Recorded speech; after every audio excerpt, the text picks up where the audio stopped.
ingabo ibihumbi bitanu zirengaho 500 za FCM23 zasoje imyitozo mu kigo ca Rumangabo. Umugabo bita Munigantama yafashwe na leta y'u Burundi imwirukana mu gihugu c'u Burundi. Ese yoherejwe hehe? Umutekano wiwe umeze gute? Amato ya gisirikari aturutse mu gihugu c'u Burundi ya leta ya Kongo yarashe bikomeye ku mutwe witwara gisirikari cyangwa se wa FCM23 na twirwaneho hafi n'iporo y'umujyi wa Uvira. Kurikira byose uko byari byifashe, ko humvikanye urufayo rw'amasasu akomeye cyane. Waba uzi amabanga yasohotse yihishe mu ifatwa ry'umuyobozi cyangwa se perezida wa Venezuela Nicolas Maduro, akaba yashimuswe n'igisirikare cya Leta Zunze Ubumwe za Amerika. Ese ubu ngubu ari he? Hagejejwe he kuri aya masaha? Ni kuri Kivu Media, ukurikire mu makuru yacu wumve ibyo aregwa n'ibyo ashinjwa, amakuru atandukanye n'ubucukumbuzi n'ubugambanyi burimo hagati y'Uburusiya ndetse n'igihugu cy'Ubushinwa kuri Nicolas Maduro, naho ari ubu ngubu n'umudamu we. Byose urabisanga muri iki kiganiro kirambuye kimeze nka documentaire.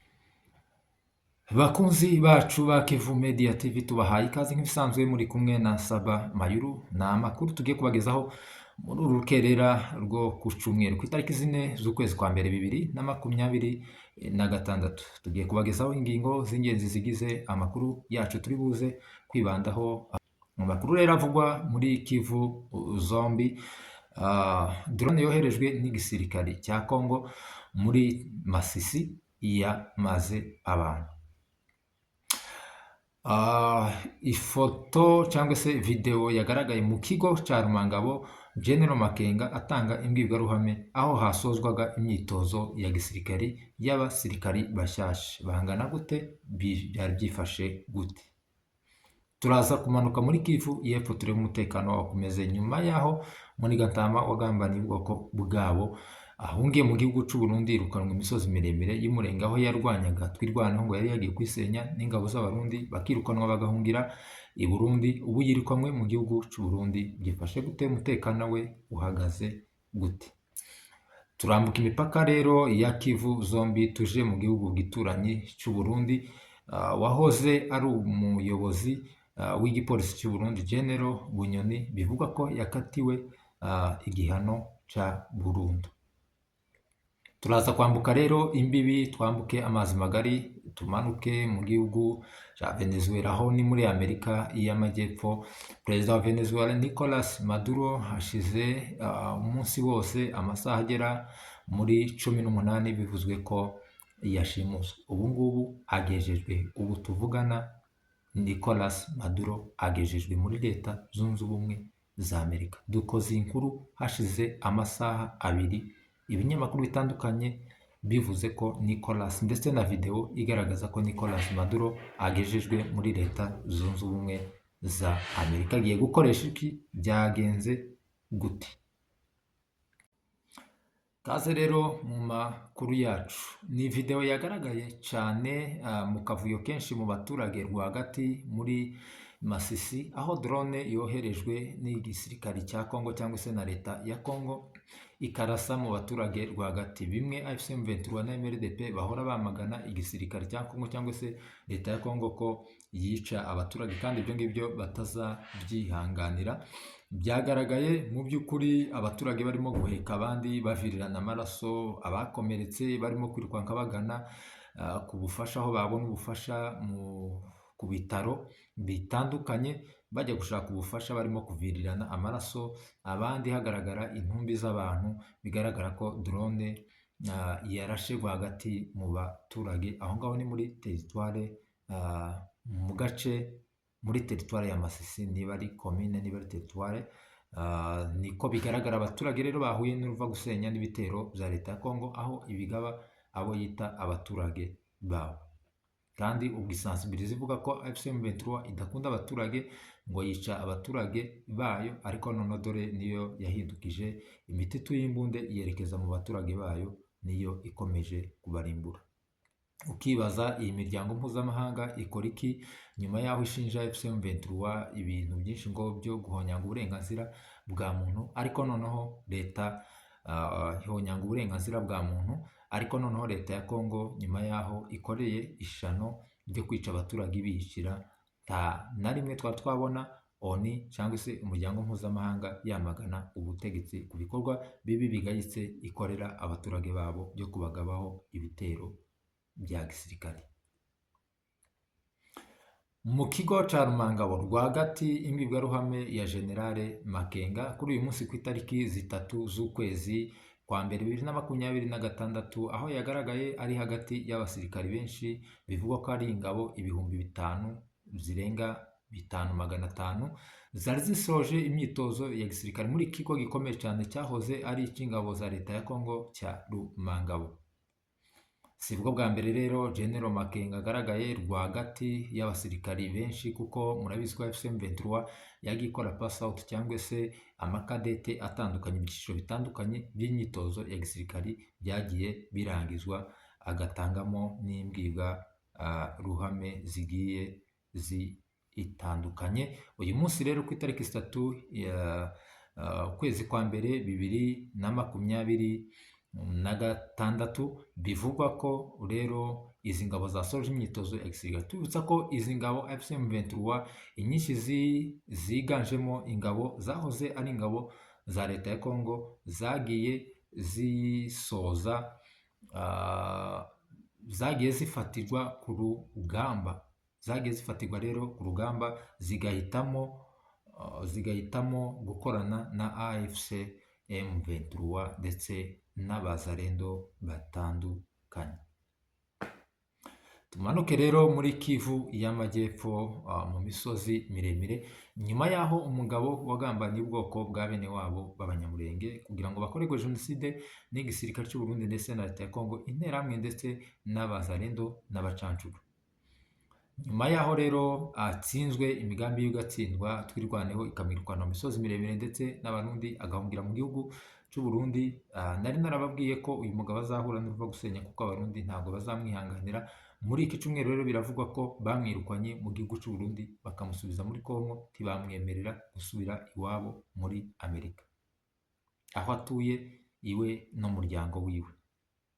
Rero akaba ari kumwe n'abana bamwisikotinga cyangwa se abasirikari 14 bo mu bwoko bwabo bw'Abanyamulenge, bakaba baramusubije rero mu mujyi wa Baraka. Akicikubita mu mujyi wa Baraka rero, amakuru atubwira ko uwo bita Hamuri Yakutumba, akaba ari umwe ugize mu bwoko bw'Ababembe, umumayimayi wa kera, yandikiye Munigantama aramubwira ati ugomba gushyira intwaro hasi ukaza ukiripotinga tukagira ibyo tukubaza kuko ufite ibyaha byinshi, kuko uri wo mu bwoko bw'Abanyamulenge bakunze kwita Abanyarwanda, kandi akaba ari bo bateye igihugu, bityo rero nawe uri umwanzi. Bityo rero nudashyira intwaro hasi, twebwe uzazishyira hasi ku mbaraga mu buryo bwa gisirikare. Rero amakuru akaba akomeza kuvuga ko Munigantama ari mu mujyi wa Baraka, kandi uwo mujyi wa Baraka ku birometero bigera muri 70 niho AFC M23 igeze, mu mujyi wa Makobora ya mbere ndetse n'iya kabiri irwana ishaka gufata uriya mujyi wa Baraka ndetse no kwigarurira Fizi yose. Ukibazwa rero uyu Munigantama azahungira hehe, ubuzima bwiwe ko buri mu kaga, ko atazemererwa kongera kujya mu mujyi wa Bujumbura, ko nta yindi nzira afite, ntazemererwa gutega ubwato ngo aje muri Tanzania, ntabwo azaje Karemi, cyakoze Karemiho yo kwiyahura ajyayo, ariko toujours haracariyo abanzi n'izi ngabo za leta zonyine n'abanzi biwe, kuko dore ko na leta ya Kongo yamukuyeho amaboko, atagifite nabo bene wabo abo ngabo b'Amasunzu yaje asanga bakamuvugiye wenda, kubera ko Masunzu ari umusirikare mukuru muri leta ya Kongo wavugaga rikijyana, ariko nawe murabizi ko yafunzwe, kandi ejo bundi yarafunguye, bivuga ko arwaye, ariko n'ubundi akaba yicaye ntaco afite gukora nk'abandi bose bavuga ururimi rw'Ikinyarwanda i Kinshasa, bamaze imyaka irenga 3 bicaye barabaye mu cyo bita dispo. Tuzakomeza rero tubakurikiranire aya makuru y'uyu mugabo bita Munigantama, tumenye ido nido ndetse n'ubuzima bwiwe uko buhagaze, ariko muri makeya nuko bimeze. Mu mujyi wa Uvira rero kuri izi tariki 3 z'ukwezi kwa mbere 2026, mureke twifashishije amatariki cyane kubera ko umwaka wahindutse, kandi twifashishije amatariki kubera ko dukoze ikiganiro nijoro twambutse mu yandi matariki kugira ngo tutabacanganyikisha. Ikiganiro muraza kukibona ku itariki 4, niyo mpamvu turimo kuvuga amatariki kugira ngo tubatandukanyirize iminsi. Ku itariki 3 rero z'uku kwa mbere 2026 mu mujyi wa Uvira ahagana ku iporo humvikanye urufaya rw'amasasu harimo imbunda za 12. Byari byagenze gute? Amato ya gisirikari ya leta y'u Burundi ndetse na leta ya Kongo yagiye atunguka muri Tanganyika akomeza kurasa ku birindiro bivugwa ko ari ibya FC M23. M23 nawe ikaza kwirwanaho rero ibarasa ibasubiza inyuma hariya muri kiriya kiyaga ca Tanganyika, aho ni hafi gato y'umujyi rwagati wa Uvira. Ariko FC M23 ndetse na MRDP twirwaneho bakaba banzuye ko bagomba gukurikirana umwanzi hadi na za Karemi, kandi bakaba bakomeje kuvuga ko leta y'u Burundi ibyo ikora babizi kandi barimo kubikontororera hafi. Rero bizaba ngombwa ko bashobora kwivuna umwanzi ari we w'igihugu cy'u Burundi. Nababwiye ko u Burundi buzikururira ishano bwonyine, aho bwakwicecekeye bukumvikana cyangwa se bukufungira imipaka yabo bakituriza, bakomeje gukora sabotage ndetse no gushomboroza intare ndetse n'amadubu. Umunsi zizafata umwanzuro rero zisatira umwanzi, muzumva umukunga uzavuga hano hakurya mu gihugu cy'u Burundi cyangwa se mu mbibi z'igihugu cy'u Burundi. Burundi rero ntabwo buhungabanyirizwa umutekano n'ibindi bihugu nk'uko babivuga, ahubwo nibo bihungabanyiriza umutekano. Mu gihugu cy'u Burundi rero, nyuma y'uko tubagejejeho ko ubuzima bwa Bunyoni bushobora kuba butameze neza nyuma y'abajanywe mu bitaro igitaraganya, ndetse amakuru dukura mu Burundi akaba yaravuga ko ashobora kuba yitabye Imana, leta y'u Burundi ikabisha.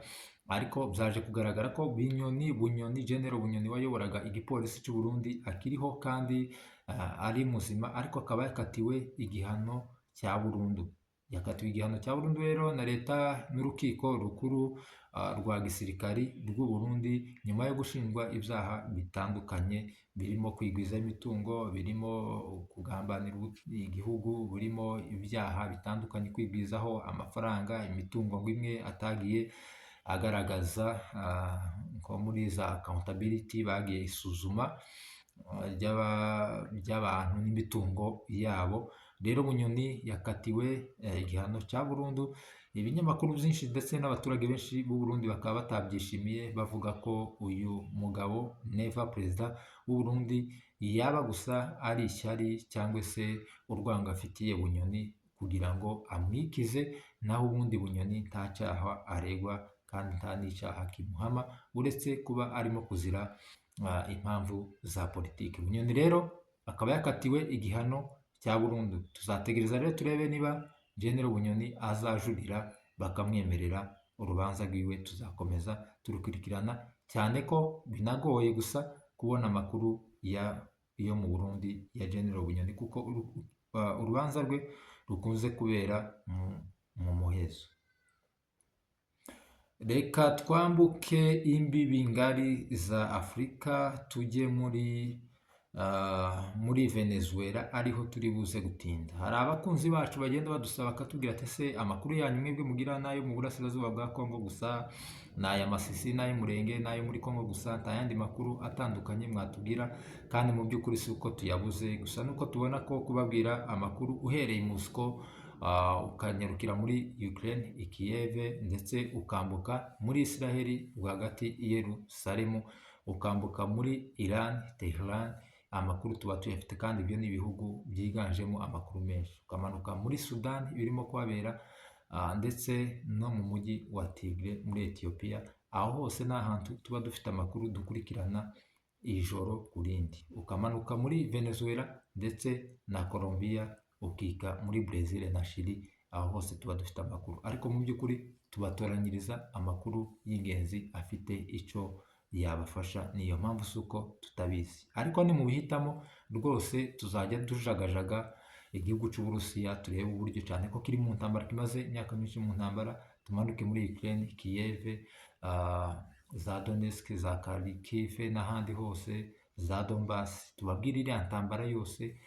za Odessa ku cyambu cy'inyanja y'umukara, aho hose tuba dufite amakuru atandukanye. Mbabwire uburyo uburasirazuba bwo Burayi uko umutekano uhagaze ku mipaka yose y'ibihugu byose bikora ku Burusiya. Tumanuke muri Belarus kwa Lukashenko, turebe uko umutekano umeze hagati yiwe ndetse n'ibihugu bitandukanye birimo nka Pologne, uburyo ibitwaro bya kirimbuzi bigenda bishinyitse batungana imitutu y'ibitwaro bya kirimbuzi.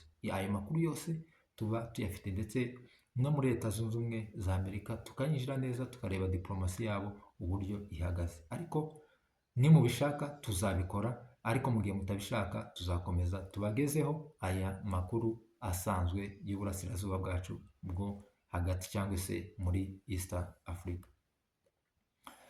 Tumanuke rero muri Venezuela, ariho dushobora gukora ubusesenguzi bukeya mu makuru yacu. Izi zari nk'ingingo twagiye tunyuramo tubamenyesha gusa, ariko reka dutinde hano muri Venezuela kuko niyo nkuru irimo kuvugwa cyane kandi yababaje benshi, igaragaramo agasuzuguro ka Leta Zunze Ubumwe za Amerika, ndetse igaragaramo n'ubugambanyi bw'Uburusiya ndetse n'Ubushinwa. Bimeze gute mu nda y'isi? Bimeze gute? Reka tubamanurire dokima y'amapaji menshi avugwa ku mutekano ndetse n'amakuru y'ubutasi na diplomasi muri aka gahugu ka Venezuela. Nicolas Maduro niwe perezida w'igihugu cya Venezuela washimuswe mu rukerera rw'itariki ya 3/2026 mu kwezi kwa mbere, ashimutwa n'igisirikare cya Leta Zunze Ubumwe za Amerika. Byatangiye bigaragara kuri Twitter, ku rubuga rwa Donald Trump, perezida wa Leta Zunze Ubumwe za Amerika, avuga ko perezida Nicolas Maduro yashimuswe n'igisirikare cya Leta Zunze Ubumwe za Amerika n'umugore we, akaba yakuwe mu gihugu cye akajyanwa mu gihugu kiri hanze y'igihugu, ariko ntibabisobanura neza. Uko amakuru yagiye yicuma niko bagiye koko biba confirmed. Hahise hajyaho minisitiri wungirije w'intebe y'igihugu cya Venezuela, avuga ko mu by'ukuri ari byo koko batazi aho perezida aherereye ndetse n'umugore wiwe, kandi anamagana cyane Leta Zunze Ubumwe za Amerika mu kuvioletinga cyangwa se mu kwangiza amategeko mpuzamahanga agenga ubusugire bw'ibihugu ndetse n'imibanire n'ibindi bihugu n'imbibi z'igihugu. Ariko anavuga ko mu masaha ari buze kuza bari buze kuba bamenye aho perezida ari, baze kubwira abaturage. Muri ico gitondo rero abaturage babyukiye kuri iyo nkuru, birara mu mihanda bavuga ko bazarwanya Leta Zunze Ubumwe za Amerika, badashaka ubutegetsi buvuye hanze bushizweho n'ikindi gihugu. Ati Nicolas Maduro wacu turamukunda, ni perezida wacu kandi ni umunyagihugu, n'umwe muri twebwe, ni umuturage wa Venezuela. Nta mpamvu yo kugira ngo mumujyane muri Amerika cyangwa se mumudukize twebwe ubwacu tukimukunze, kuko ni umugabo mwiza, ibyo mumwagiriza ntabwo ari byo. Nicolas Maduro araziriki. Leta Zunze Ubumwe za Amerika zagiye zamagana cyane igihugu cya Venezuela, bavuga ko gikorana n'abakarteli. Abakarteli rero ni abantu bakorera muri ziriya nyanja za Atlantika bakoresheje amato, bambutsa ibiyobyabwenge babyambutsa muri Amerika, babikura muri Amerika y'Amajyepfo. Bakaba bavuga ko abakarteli ari imitwe y'abo bantu bacuruza mu buryo butemewe ibiyobyabwenge. Bakaba bavuga ko bafashwa na Nicolas Maduro.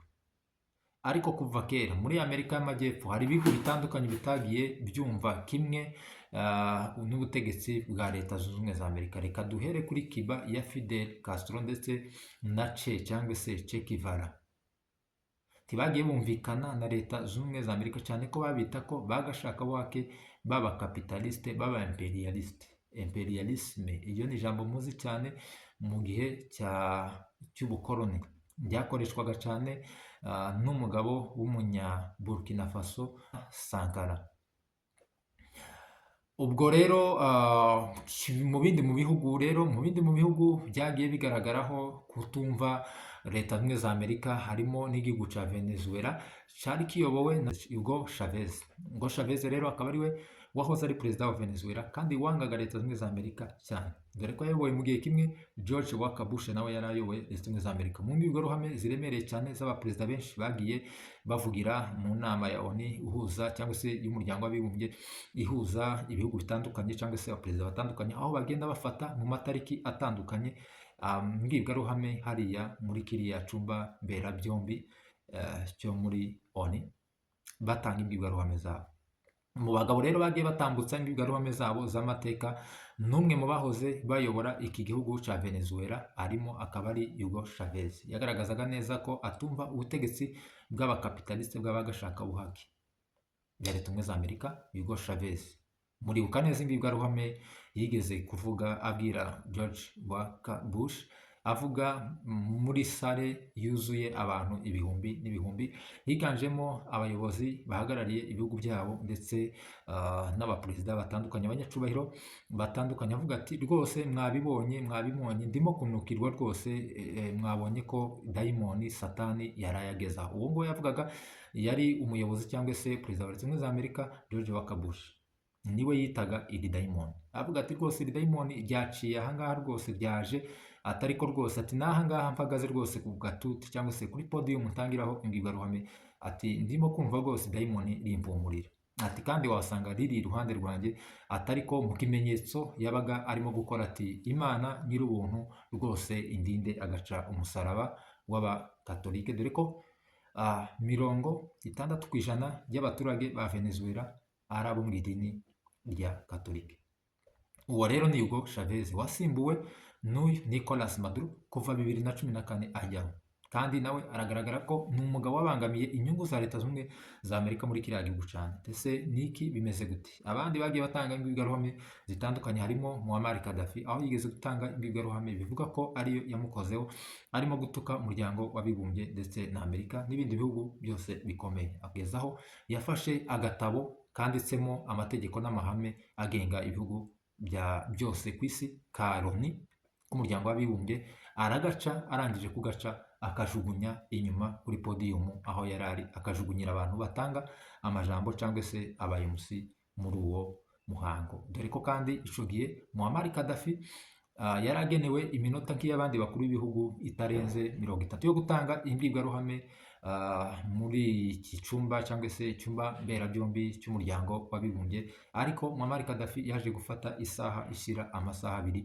abandi bakuru b'ibihugu bamutegereje, yica gahunda. Rero hagombaga kuba harangije kuvuga abaperezida barenga 5, iwe ayikoresha wenyine, atuka bagashaka buhake, ariko kandi anakangurira Afurika kugira ngo ibe imwe. Abandi bagiye bagaragara bavuga amagambo akomeye ni Robert Mugabe wayoboraga igihugu cya Zimbabwe, aho yagiye akoresha amagambo akomeye cyane atukana idiot, iki ibintu ngibyo foolish, babituka abaperezida ba Amerika, ati mufunge iyo minwa yanyu, ubwo ngubwo yabwiraga Barack Obama n'ibindi bitandukanye, aho yibwiraga ba Tony Blair bayoboye igihugu cy'Ubwongereza, babwira ati iyi ni Zimbabwe ntabwo ari Ubwongereza, genda uyobora Ubwongereza, hano ntabwo ari igihugu cy'umwamikazi. Nicolas Maduro rero muri Venezuela n'abandi batandukanye bagiye batanga imbwirwaruhame zigiye zitandukanye, dushatse twazabibakoreramo documentaire tukayibagezaho. Nicolas Maduro rero nyuma yo gushimutwa abaturage bakirara mu mihanda n'igisirikare cye ndetse na leta yiwe itarizi neza aho aherereye, ariko uko amasaha yagendaga yicuma, Leta Zunze Ubumwe za Amerika zagendaga zitanga update y'uburyo bihagaze. Yashimuswe rero nyuma y'uko Leta Zunze Ubumwe za Amerika zinjiye muri iki gihugu cya Venezuela n'indege nyinshi cyane za kajugujugu za gisirikare za Leta Zunze Ubumwe za Amerika, zigenda zirasa ibirindiro bitandukanye, zicanganyikisha ibirindiro bitandukanye, ariko kandi umutwe wa gisirikari wa komando bita Delta Force wa Leta Zunze Ubumwe za Amerika niwo wari ufite misiyo yo gufata uyu muperezida kugira ngo Leta Zunze Ubumwe za Amerika zimwikize. Nyuma y'ibyo byaha byose ashinjwa n'ibindi bitandukanye byo kwigwiza imitungo ndetse n'igitugu no gukorana n'abakate, agacuruza ibiyobyabwenge akabyohereza muri Amerika mu buryo bitemewe, akigwizaho amamiliyoni n'amamiliyoni. Delta Force rero nk'umutwe udasanzwe w'igisirikare cya Leta Zunze Ubumwe za Amerika winjiriye iki gihugu rero bakoresheje ikirere, nyuma yaho bavugaga ko ikirere cya Venezuela ari Leta Zunze Ubumwe za Amerika zagikontorolaga, bivuga ko abaturage ndetse n'igisirikari cya Venezuela kitabashaga kuba gifite communication kubera ko Amerika yari yayifunze. Yinjiye rero ikirere ikoresheje indege zayo za gisirikari, igenda irasa mu birindiro bitandukanye, yinjira mu mugwa rwagati wa Caracas kubera ko bari bafite amakuru y'aho perezida ndetse n'umudamu we yarari. Bamwe bavuga ko bashobora kuba bamukuye muri State House cyangwa se aho nyine mu rugo rw'umukuru w'igihugu, abandi bakavuga ko yarari mu gisirikari gikomeye cyane cyo mu misozi ya Venezuela, mu nkengero za kapitale y'iki gihugu cya Venezuela, akaba ariho bamukuye muri icyo kigo cya gisirikare. Ariko kuba babajyanye ukibaza nta bugambanyi burimo aha. ni gute leta zunze za Amerika igisirikari cy'ikindi gihugu gishobora kuva hanze cifatishije ikirere kikinjira kikavogera igihugu kigenda kirasa ibirindiro bitandukanye by'igisirikari bakagera aho bashimuta umukuru w'igihugu. Ese mu mutwe wa gisirikare warindaga Republican Guard cyangwa se abagarde presidentiel barindaga uyu muperezida nta bugambanyi bwabayemo kugira ngo batange amakuru aho ari? Ese igisirikare cya Venezuela kirarangaye bigeze aho ngaho? Amerika ni igitangaza ku buryo yakora operasiyo imeze gutya bakagera aho bashimuta perezida bakinjira bagashimuta perezida. Amerika yavuze ko yakoze operasiyo neza cyane kandi nta bantu bayiguyemo. Ukibaza koko Amerika kwizibesha koko nta bantu babiguyemo? Ubu yinjiye iragenda ifata perezida ica ku bagaride bagenda, wagira ngo ni nka cagiye marayika yururutse agiye gufungura intumwa Paul na Sila, igasinziriza abasirikari bari babarinze, akagenda agakuraho iminyururu yari baboshe, marayika akabasohora, abasirikari bajya kwicura bagasanga imbohe zagiye. Ariko byanga byakunda aha hapfuye abasirikari benshi kuko habaye urugamba rutandukanye kuko leta zunze za Amerika zarashe cyane. Mu bantu bagiye bareba amashusho hagaragaye amashusho menshi y'urufaya rw'amasasu, abantu wenda batigeze babibona mwajya kuri YouTube mukareba mukandikamo Venezuela, nta kindi kiri kuvugwamo ni urufaya no kuba perezida nyine yashimuswe. Ariko indege zarashe cyane mu bigo bya gisirikare byanga byakunda aho ngaho hapfuye abasirikare. Rero politike ni umukino w'ikinyoma kandi umukino utaba witaye ku bantu barimo gupfa. Aho hantu hapfuye abasirikari benshi ba Venezuela birumvikana. Perezida rero yashimuswe, hakaba hariho kwibazwa ubugambanyi bushobora kuba butandukanye.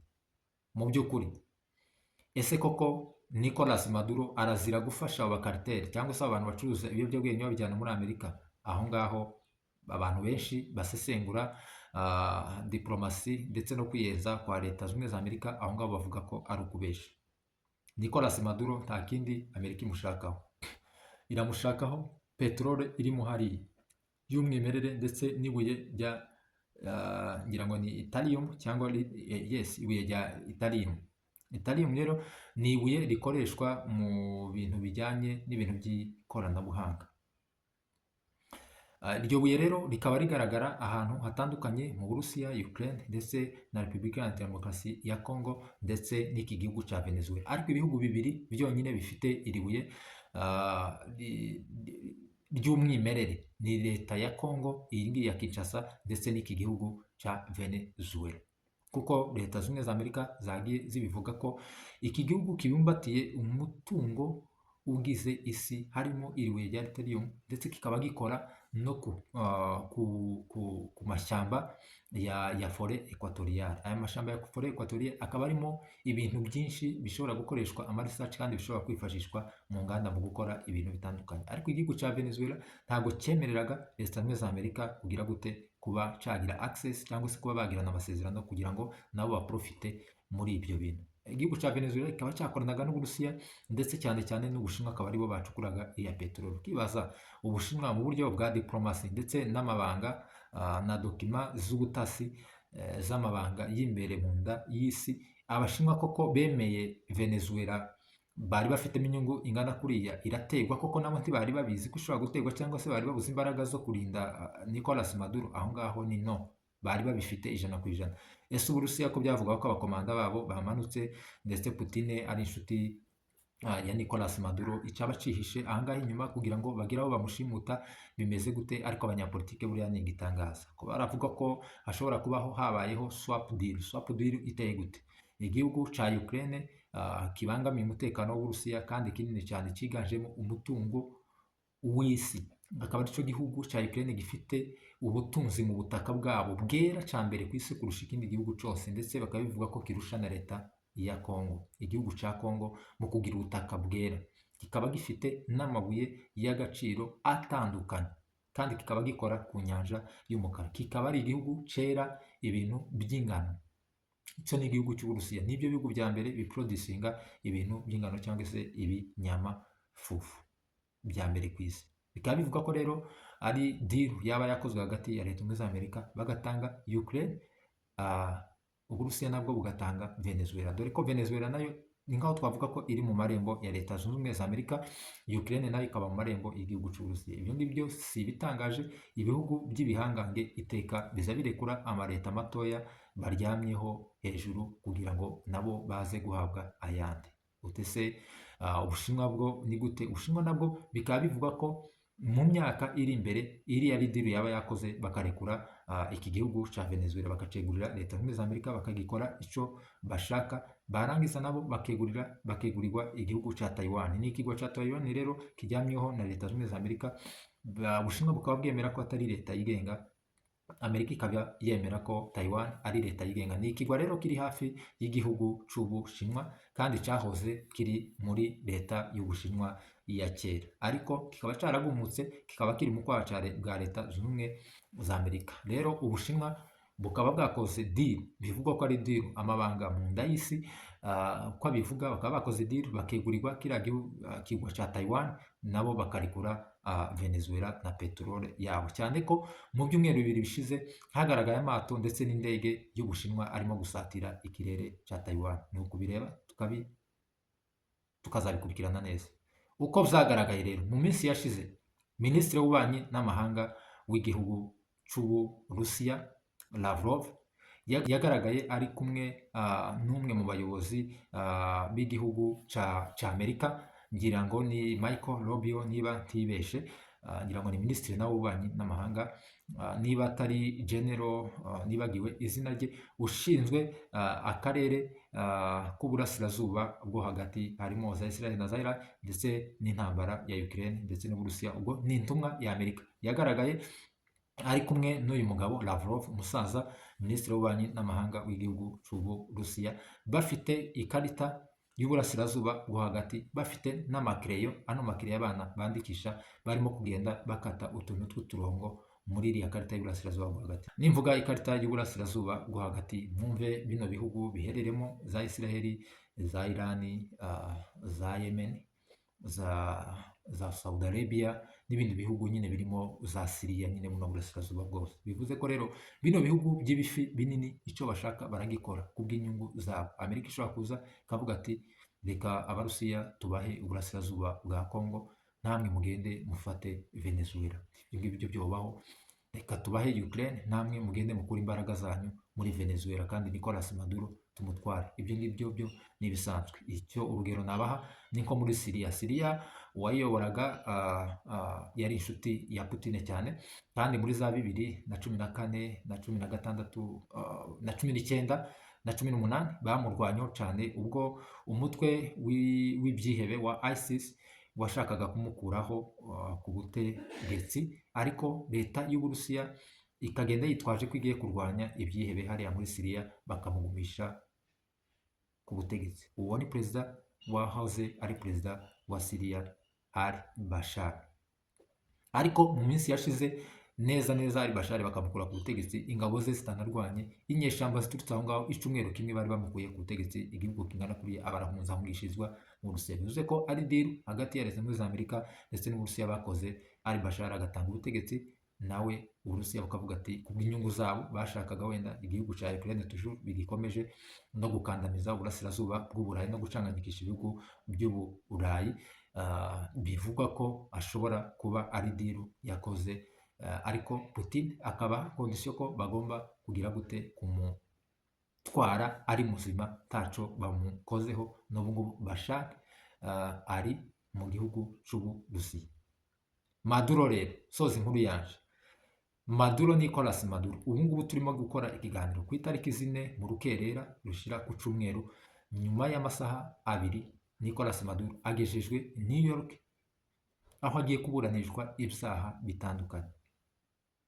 Mu ishusho yambaye ikoti, udukweto tumeze nk'udusandari n'udusogisi tw'umweru, aherekejwe n'abasirikari babiri bamufashe amaboko yombi bamwinjiza muri korodoro y'inzu. Rwose Nicolas Maduro ageze i New York, gusa niwe uri kugaragara wenyine, umugore we ntabwo arimo kugaragara. Ushobora gusanga wenda yanahamutse abadamu cyangwa se umudamu badashaka kumugaragaza, ariko ubu ngubu tuvugana kuri Kivu Media tubaye aba mbere babwira ko Nicolas Maduro yaje kugaragara aho ari, yagejejwe muri Leta Zunze Ubumwe za Amerika aho agiye kuburanishwa. leta ya Maduro rero muri Venezuela ikomeza kuvuga ko bakomeje gucunga umutekano, ariko leta zunze za Amerika nazo zikavuga ko zigiye kuyobora inziracuho, zigiye kuyobora inziracuho rero kuzageza perezida mushasha bamushizeho. Ubu nyine Amerika iravuga ko ariyo irimo kuyobora ubutegetsi bwa Venezuela, ariko igisirikare cya Venezuela naco kikavuga ko hari ico kigiye gukora kugira ngo cihimure, bagiye gukora intambara karundura kugira ngo bihimure kuri leta zunze ubumwe za Amerika. Nayo makuru twari tubafite, mwari kumwe na Saba Mayuru, bwari ubusesenguzi twabakoreraga kuri iki gihugu cya Venezuela. Ubutaha dushobora kuzabakorera documentaire, kuko nabyo turimo kureba uburyo tuzajya tubakorera ibyegeranyo cyangwa se amadocumentary y'uburyo butandukanye. Ndatekereza ko muzabikunda. Murakoze, turabakunda cyane. Ciao ciao, umwaka mushya muhire kuri mwese bakunzi ba Kivu Media TV. Bye bye.